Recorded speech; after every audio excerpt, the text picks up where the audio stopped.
तो जब भी आप कोई गाना सुनते हैं कौन सी चीज़ आप सबसे पहले नोटिस करते हैं? वोकल्स? Of course vocals.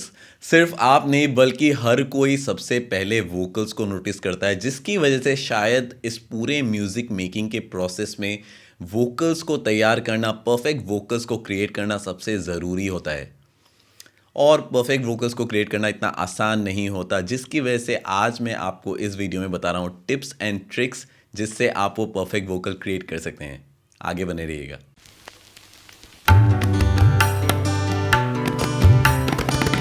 नमस्ते दोस्तों, कैसे हैं आप लोग? मेरा नाम है शुभराज ड्रीम आर्ट रिकॉर्ड से, और आज आप देख रहे हैं मेरा वीडियो जहां पे मैं आपको बता रहा हूं टिप्स एंड ट्रिक्स जिसको आप इस्तेमाल कर सकते हैं अपने वोकल्स को रिकॉर्ड करने के लिए, जिससे आप वो परफेक्ट मेमोरेबल वोकल्स रिकॉर्ड कर सकते हैं और आपको वो परफेक्ट गाना मिल सकता है।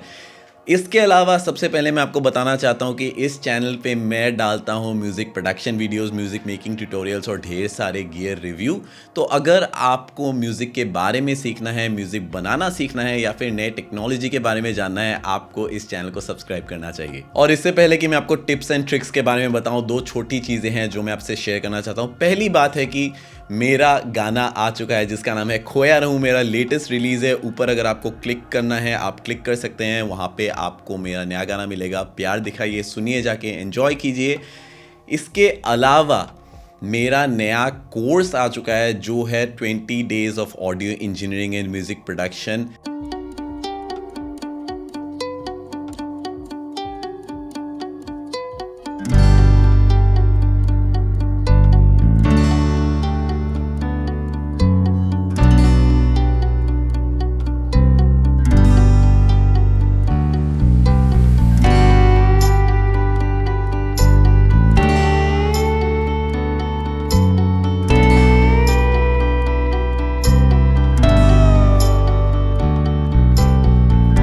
थर्ड बैच है, 2 सक्सेसफुल बैचेस के बाद ये तीसरा बैच है और ये 20 दिन का कोर्स है जहाँ पे आपको ढेर सारा नॉलेज मिलेगा।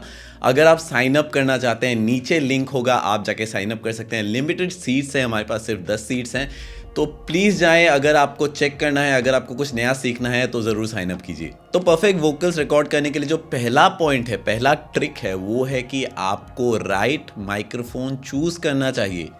गलत मत समझिएगा, राइट का मतलब महंगा नहीं है। रिसेंटली मैंने रियलाइज़ किया कि मेरे पास जितने माइक्रोफोन्स हैं उनमें से जो सबसे सस्ता माइक्रोफोन है, मेरे अपने वोकल्स उस सस्ते माइक्रोफोन में सबसे अच्छा साउंड करता है। मैंने अपना गाना खोया रहूं रिलीज़ किया था जहां पे मैंने अपने वोकल्स रिकॉर्ड किए थे, और मैंने कई सारे माइक्रोफोन्स का इस्तेमाल किया बिफोर मैंने फाइनल वोकल्स रिकॉर्ड किए। मुझे कहीं पे मज़ा नहीं आ रहा था। जिस माइक्रोफोन पे मुझे मज़ा आया वो है सबसे सस्ता माइक्रोफोन जो है AKG P3S। आप जाके ऊपर देख सकते हैं, मैंने इसके बारे में रिव्यू किया है।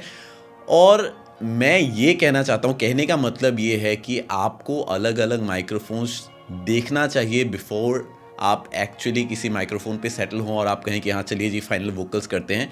ये फाइनल टेक्स करने से पहले एटलीस्ट आपको 2-3 माइक्रोफोन्स चेक करने चाहिए ना। आपके केस पे शायद आपके पास सिर्फ एक माइक्रोफोन है तो फिर आपके पास कोई ऑप्शन नहीं है, लेकिन अगर आप कल स्टूडियो जाते हैं अपने फाइनल वोकल्स रिकॉर्ड करने के लिए, तो यूजुअली स्टूडियोज़ में एक से ज़्यादा माइक्रोफोन्स होते हैं। आपको एटलीस्ट 90% माइक्रोफोन्स उनके चेक करने चाहिए अपने वोकल्स के ऊपर। नो मैटर उनका इंजीनियर क्या कह रहा है, नो मैटर स्टूडियो ओनर क्या कह रहा है, आपको हर माइक्रोफोन को ट्राई करना चाहिए, क्योंकि इसका कोई कॉमन सोल्यूशन नहीं है। मैं आपको यहाँ से नहीं बता सकता कि आप ये माइक्रोफोन ले लीजिए और इसमें हर किसी के वोकल्स अच्छे साउंड करेंगे। मैटर ऑफ फैक्ट ये है कि हर किसी के वोकल्स अलग हैं, हर कोई अलग तरीके का साउंड करता है और अलग तरीके के माइक्रोफोन्स पे सुनना ज़रूरी है ताकि आपको पता चले कि आपके वोकल्स पे कौन सा माइक्रोफोन सूट करता है। पॉइंट नंबर 2 है, करेक्ट वोकल रिकॉर्डिंग के लिए आपको अपने इनपुट लेवल को करेक्ट सेट करना चाहिए। मैंने बहुत सारे लोगों को देखा ये गलती करते हुए और मुझे बहुत दुख होता है जब मैं इस तरीके की चीज़ें देखता हूँ, क्योंकि ये बहुत बेसिक्स है ऑडियो के, ये बहुत बेसिक्स हैं। जिस तरीके से आप अपने इनपुट लेवल को सेट करते हैं, अपने माइक्रोफोन के जो इनपुट लेवल है, जो अपने आप इंटरफेसेस पे सेट करते हैं, जो वॉल्यूम चढ़ाते हैं आप, जहाँ पे हेलोज होते हैं स्कारलेट पे, उनको आप इस तरीके से सेट कीजिए कि आपको एक हेल्दी सिग्नल मिले। 50 to 70% आपको सिग्नल मिले विदाउट क्लिपिंग, यानी कि विदाउट वो सिग्नल जो है आपका रेड ना टच करे, इसका आपको ध्यान रखना है। इसके अलावा आपको 50 to 70% हेल्दी सिग्नल आपको मिलने चाहिए। नाउ अनफॉर्चुनेटली बहुत सारे लोग इस बात को नहीं समझते हैं और कुछ लोगों को मैंने देखा है वो अपने सिग्नल्स को क्लिप कराते हैं और वो कहते हैं वो वार्मथ महसूस होता है, हमें ये महसूस होता है। वो सारी बेकार बातें हैं क्योंकि इनका कोई मतलब नहीं बनता। अनफॉर्चुनेटली डिजिटल क्लिपिंग म्यूजिकल नहीं है एनालॉग क्लिपिंग की तरह। डिजिटल क्लिपिंग का मतलब है आपका ऑडियो लॉस हो रहा है और आप नहीं चाहेंगे कि आपका ऑडियो लॉस हो, जिसकी वजह से आपको वो रेड सिग्नल हमेशा अवॉइड करना चाहिए। अगर आपका सिग्नल रेड टच हो रहा है, ऊपर क्लिप हो रहा है, तो आपको अपने सिग्नल को डायल डाउन करना चाहिए, अपने गेन को डायल डाउन करना चाहिए।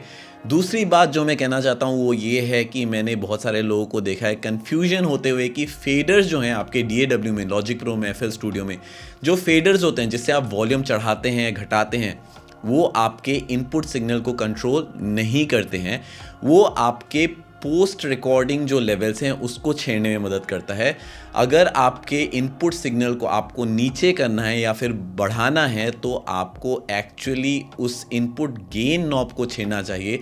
मैं यहाँ पे इमेज डाल दूंगा जिस चीज़ के बारे में बात कर रहा हूँ, जहाँ पे आप अपने माइक्रोफोन को कनेक्ट करते हैं वहाँ से आपको कंट्रोल करना चाहिए। और इसके अलावा आपको एक माइक स्टैंड में इन्वेस्ट करना चाहिए। बहुत सारे लोग हाथ में लेके गाते हैं, बट अगर आप थोड़ा सा प्रोफेशनल साउंड करना चाहते हैं आपको एक माइक स्टैंड पे इन्वेस्ट करना चाहिए, आपको एक पॉप फिल्टर पे इन्वेस्ट करना चाहिए। और एक चीज़ जो है वो है कि आपको डिस्टेंस के साथ थोड़ा सा शायद आप एक्सपेरिमेंट कर सकते हैं। वेदर आप 3 फीट पे हैं, अगर आप 3 इंचेस दूर हैं, कितनी दूर है आप वो चेंज कर सकते हैं और थोड़ा सा देख सकते हैं कि आप कहाँ पे अच्छा साउंड कर रहे हैं। पॉइंट नंबर 3 और शायद सबसे ज़रूरी पॉइंट है ये, नो मैटर आपके पास जितने महंगे गियर हो, नो मैटर आपके पास जितना नॉलेज हो, एक बुरे परफॉर्मेंस को कोई नहीं इम्प्रूव कर सकता है। अगर मैं इस बात को राउंड अप करूं तो अगर आपको एक अच्छे साउंडिंग वोकल्स की ज़रूरत है, अगर आप चाहते कि आपके वोकल्स बाहर अच्छी तरीके से निकल के आएँ, आपको एक अच्छे सिंगर की ज़रूरत है। नाउ एक अच्छा सिंगर कौन है?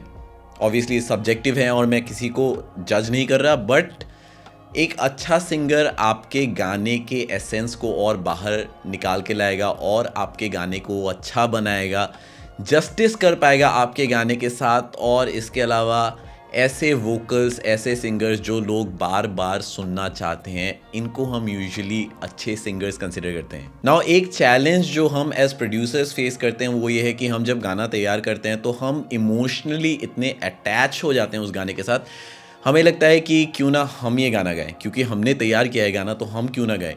बट एज अ प्रोड्यूसर आपका काम ये नहीं है। एज अ प्रोड्यूसर आपको सोचना होता है कि ओवरऑल गाना कैसे इम्प्रूव हो सकता है। आपको इस बात को समझना चाहिए कि हर गाना हर इंसान पे सूट नहीं करता, हर सिंगर पे सूट नहीं करता। जहाँ पे एक फीमेल वोकल्स जस्टिफाई कर सकती हैं उस पूरे गाने को, शायद आप अगर मेल हैं तो आपके वोकल्स अच्छे साउंड नहीं करेंगे। देन अगेन आपको ओवरऑल एक पूरे गाने के बारे में सोचना चाहिए, नॉट जस्ट आपको सोचना चाहिए कि मैंने ये गाना तैयार किया है तो मैं खुद गाऊंगा इसके ऊपर। ज़रूरी नहीं है कि आपके वोकल्स अच्छे साउंड करेंगे। ऑब्वियसली अगर आप जस्टिफाई कर सकते हैं, अगर आप अच्छा गाना गा सकते हैं, अगर आप वोकलिस्ट हैं, अगर आप उस गाने को और सुंदर बना सकते हैं तो क्यों नहीं, आप बेशक जाइए और वोकल्स कीजिए। लेकिन अगर आप जस्टिफाई नहीं कर पा रहे हैं, अगर आपको 100 टेक्स लेने पड़ रहे हैं उस गाने के लिए, शायद वो गाना आपके लिए नहीं बनाया। और ऐसे सिचुएशंस में बेटर है कि आप एक प्रोफेशनल सिंगर को ढूंढिए। तो चौथा पॉइंट है ट्रैकिंग एंड कॉम्पिंग। बहुत सारे लोगों को इसके बारे में नहीं पता। आपको ये एडवाइस किया जाता है जब भी आप वोकल रिकॉर्डिंग्स करते हैं, आप हर सेक्शन के मल्टीपल टेक्स लें। यानी कि अगर आप मुखड़ा गा रहे हैं तो मुखड़े के आप कई टेक्स लें, अंतरों के कई टेक्स लें, 3-4 आपको जितनी ज़रूरत महसूस हो। रीज़न बीइंग जो आपके सिंगर हैं वो यूजुअली वार्म अप होते हैं ड्यूरिंग द टेक्स। जब वो पहली बार ही गाते हैं शायद उनके वोकल्स उतने खुले ना हो, सेकेंड टाइम में उनके वोकल्स थोड़े से और वार्म लगेंगे, तीसरी टाइम में और थोड़े से ज़्यादा वार्म लगेंगे। लेकिन आपको इस बात का भी ध्यान रखना चाहिए, ज़्यादा अगर आप टेक्स करेंगे तो आपके वोकलिस्ट की क्वालिटी डिटोरिएट हो सकती है, नीचे गिर सकती है, क्योंकि उनके वोकल कॉर्ड्स थकना शुरू हो जाते हैं। तो आपको वो स्वीट स्पॉट ढूंढना पड़ता है। इसके अलावा अगर आपने 5 वोकल्स कर लिए या फिर 6 लेयर्स कर लिए वोकल्स के, इसका मतलब ये नहीं कि आप पहले के सारे टेक्स डिलीट कर दें। आप सारे टेक्स को रखिए और बाद में जब आप वोकलिस्ट चले जाते हैं, आप बैठते हैं मिक्स करने के लिए, आप डिसाइड करते हैं, एडिट करते हैं, उस वक्त आप कॉम्पिंग का इस्तेमाल कीजिए अपने बेस्ट टेक्स को चूज़ करने के लिए। Best way to choose tax इसकी आप छोटे हिस्सों को सुनिए, आप पूरे पूरे अंतरे को मत सुनिए, आप पूरे पूरे मुखड़े को मत सुनिए, आप छोटे छोटे हिस्सों को सुनिए और जो बेस्ट परफॉर्मेंसेज हैं, बेस्ट टेक्स हैं, उनको पिकअप कीजिए और उनको ज्वाइन करते हुए आप एक परफॉर्मेंस बनाइए। बीच में आप क्रॉस फेड्स का इस्तेमाल कर सकते हैं, एंड में आप फेड आउट का इस्तेमाल कर सकते हैं, फेड इन का इस्तेमाल कर सकते हैं। तो इससे आपको एक परफेक्ट टेक मिलेगा विदाउट एनी कॉम्प्रोमाइज। पांचवा और आखिरी पॉइंट है ट्यूनिंग और टाइमिंग। जब आपने सारे वोकल्स अपने कॉम्प कर लिया, आपको एक फाइनल टेक मिल चुका है, आपको एक मेन वोकल्स मिल चुका है, अब वक्त है कि आप अपने वोकल्स को ट्यून कीजिए और टाइम के साथ अलाइन कीजिए। बहुत सारे DAW में इनबिल्ट ट्यून प्लगइन्स होते हैं, ट्यूनर्स होते हैं, जैसे लॉजिक प्रो में है फ्लेक्स पिच। सारे अलग अलग DAWs में अलग अलग ऐसे डॉ होते हैं। अगर आपके पास नहीं है तो आप थर्ड पार्टी प्लगइन्स भी इस्तेमाल कर सकते हैं, जैसे मेलोडाइन हो गया, जैसे आपके वेव्स ट्यून हो गए। इनका भी इस्तेमाल करते हुए आप अपने वोकल्स को ट्यून कर सकते हैं।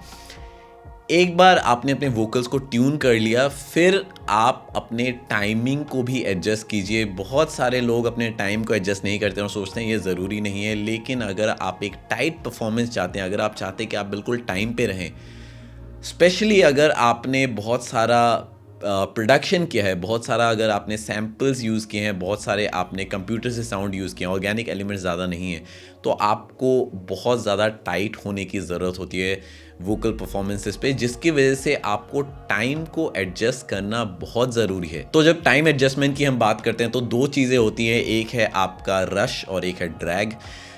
जैसे आपको पता है मेट्रोनोम होता है यानी कि टाइम होता है, तो रश का मतलब है कि आप मेट्रोनोम से पहले आ रहे हैं और ड्रैग का मतलब होता है कि आप मेट्रोनोम के बाद में आ रहे हैं यानी कि आप लेट आ रहे हैं। तो इन दोनों चीज़ों को आप फिक्स कर सकते हैं, आप उस हिस्से को काट सकते हैं। एग्जाम्पल के तौर पे अगर आप किसी हिस्से में ड्रैग कर रहे हैं, अगर आप मेट्रोनोम के बाद में गा रहे हैं, तो आप उस हिस्से को काट सकते हैं और उसको पीछे मूव कर सकते हैं ताकि वो मेट्रोनोम के साथ आ जाए और वो पीछे साउंड ना करे, वो आगे साउंड ना करे, वो ड्रैग साउंड ना करे, वो रश साउंड ना करे।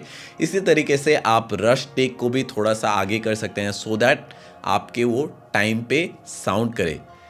बिलीव मी, अगर आपके परफॉर्मेंसेस ऑन टाइम होते हैं, ऑन ट्यून होते हैं, परफेक्ट कॉम्प वोकल्स होते हैं, परफेक्ट तरीके से रिकॉर्डेड होते हैं, आपका आधा काम सॉर्टेड होता है। और एक बार आपने इन सारी चीज़ों का ध्यान रखते हुए अपने वोकल्स को अच्छे तरीके से, करेक्ट तरीके से रिकॉर्ड और एडिट कर लिया, वोकल मिक्सिंग इसके बाद बहुत आसान हो जाती है। अगर आप चाहते हैं कि मैं एक अलग वीडियो बनाऊँ वोकल मिक्सिंग के ऊपर, उसके लिए मैं बना दूंगा, नीचे कमेंट ज़रूर कीजिए। लेकिन आप इन चीज़ों का इनिशियली ध्यान रखिए ताकि आपके जो वोकल्स हैं वो फ्रॉम द स्टार्टिंग पॉइंट अच्छे साउंड करें। हमारे इंडस्ट्री में एक कहावत है जिसे हम कहते हैं getting right at the source, यानी कि आप बाद का मत सोचिए, आप ये मेंटालिटी से मत चलिए कि मैं बाद में चीज़ों को सही कर लूँगा, मैं बाद में देख लूँगा, बाद में मिक्स के दौरान सही कर लूँगा। जितनी जल्दी हो सके आप चीज़ों को निपटाते चले। इसको हम कहते हैं getting right at the source, यानी कि जब आप रिकॉर्ड कर रहे हैं, अगर आपकी रिकॉर्डिंग अच्छी साउंड नहीं कर रही है तो उस रिकॉर्डिंग के दौरान आप उसको फिक्स कीजिए। इस मेंटालिटी से अगर चलेंगे और अगर आप इन टिप्स को फॉलो करेंगे, मेरे ख्याल से आपको एक बहुत परफेक्ट और अच्छे वोकल्स मिल सकते हैं बहुत आसानी से। इसके अलावा अगर आपको ये वीडियो पसंद आया तो मेरे चैनल को जाके सब्सक्राइब कीजिए। अगर आपके पास सवाल है तो नीचे कमेंट सेक्शन पे डालिए, मेरे से बात करना चाहते हैं नीचे कमेंट सेक्शन पे डालिए, मैं ज़रूर उनका रिप्लाई करूँगा। मैं मिलता हूँ आपको अगले वीडियो में, तब तक के लिए टेक केयर, साइन आउट।